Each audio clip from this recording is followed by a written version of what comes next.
Nakikipagbunuan sa seryeng ito ang halos karamihan ng rotational player ng San Antonio Spurs. Nakikipagpalitan ng muka, nakikipagpisikalan at nakikipagtagisan ng talino para manatiling buhay ang Spurs sa NBA Finals. Matinding effort ang ginagawa ni Victor Wembanyama at Stephon Castle upang buhatin ang kanilang koponan. 43.3 points per game at 17 rebounds per game ang ambag ng Area 51 sa NBA Finals na siyang major contribution para sa team.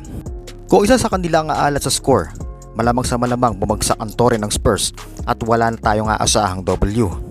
May mga spark plug off the bench ang San Antonio Spurs na nasasandalan nila kapag nilalabas nila si Castle at Wembanyama. Isa sa backup guards ng San Antonio Spurs ay si Dylan Harper. Yes, kayang-kaya mag-provide ni Harper ng score through his crafty moves at diskarte sa floor. Kaso kung titingnan nyo, ang final stats ni Harper ay nagre-range lamang ito ng 10 to 13 points per game, bagay na malaking bonus na sa isang rookie. Ang pinaka-inaasahan ng Spurs na magiging provider of the bench ay ang nahirang na 6th man of the year na si Keldon Johnson. Sa regular season, gumagawa ito ng 15 to 20 points per outing, bagamat naka-assign si KJ as bench support. Gayunman ang setup ni Keldon Johnson ay nananatiling big body ito pagdating sa pangangaldag sa loob at isa ring threat in terms of outside bumps. Sa Portland Trail Blazers o yung first round ng playoffs ay nag-average lamang ito ng 6 points per game at 4.4 rebounds per game. Sa West Semis naman kontra Timberwolves ay nasa 9.3 points per game at 3.2 rebounds per game lamang. Kontra OKC naman sa Conference Finals ay tahimik din ito halos 9.9 points per game at 2.9 rebounds per game lamang. Ngayon sa NBA Finals kontra Knicks, nag-a-average lamang si Keldon Johnson ng 4.3 points per game at 2 rebounds per game. Tila naging inconsistent, nawala ang exposure at nawala rin sa algorithm ang 6th man of the year. Halos kalahati ng production nito ay missing at pilit na hinahanap ng coaching staff para makatulong ito, lalong-lalo na sa mga moment na kinakailangan ni Wemby ng pahinga. Bakit kung kailangan ng Spurs ang serbisyo ng long tenured Spur ay saka ito mawawala sa rhythm? Unang dahilan, nabawasan ang role at minutes niya. Well, mahirap makakuha ng rhythm pag 8 to 12 minutes ka lang per half. Kumbaga, hindi makakapagpainit si Keldon Johnson ng makina kapag pinapasok ito. Kaya ang tendency, kapag malamya si Keldon Johnson, ay ilalabas agad ito ni Mitch Johnson. Si Harper na yung instant offense off the bench na dating role ni KJ, dahil pagpasok ni Harper ay aggressive agad para makapag-contribute sa game. Pangalawa, nagbago ang system ng Spurs. Nang dumating si Wemby at Fox, from KJ isolation bully ball, naging motion offense plus Wemby post-ups. Hindi na siya primary scorer. Ngayon sa finals, mas kailangan ni Mitch Johnson yung spacing at defense, kaya si Champagnie or si Harper ang napapriority kaysa sa kanya. Pangatlo, bad match-up versus Knicks.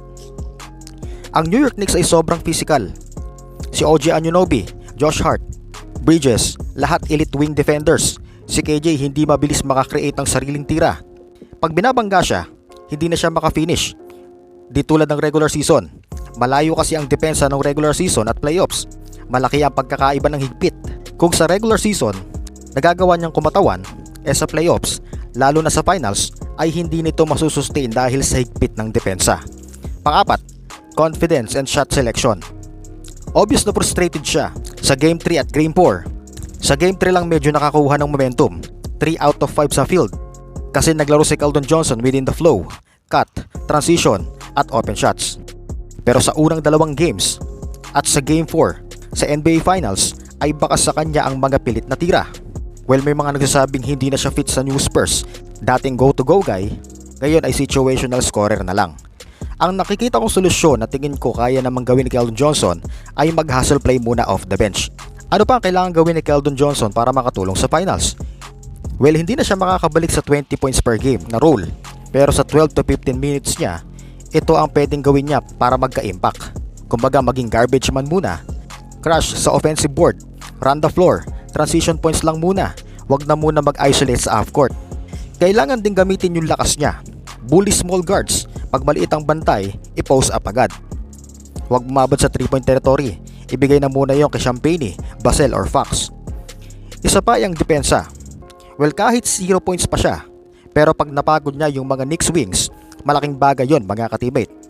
Kung titira naman siya sa 3, dapat ay corner 3 lang, wag pull up. 25% lang siya sa finals dahil ang daming pull up 3. Sa regular season, 36% siya sa corner 3. Magandang tumambay muna siya sa corner. Pag nakapost si Wemby, catch and shoot lang, wag na mag-dribble. Panglima, tanggapin yung role. Si Dylan Harper na yung 6-man ng Spurs. Si KJ dapat parang PJ Tucker or Udonis Haslem type sa finals. Yung 15 minutes na nakaalat sa kanya, dapat ibigay niya yung energy at depensa. Syempre lalong-lalo na ang leadership gaya ng ipinakita niya kontra OKC. Real talk, hindi na sa stats ang habol ng Spurs kay KJ sa finals, kundi momentum plays. Isang offensive rebound, isang charge, isang bully drive, pwedeng magbago ang quarter at buong game. Kung gawin niya yan, kahit 5 points lang siya per game, magiging factor siya.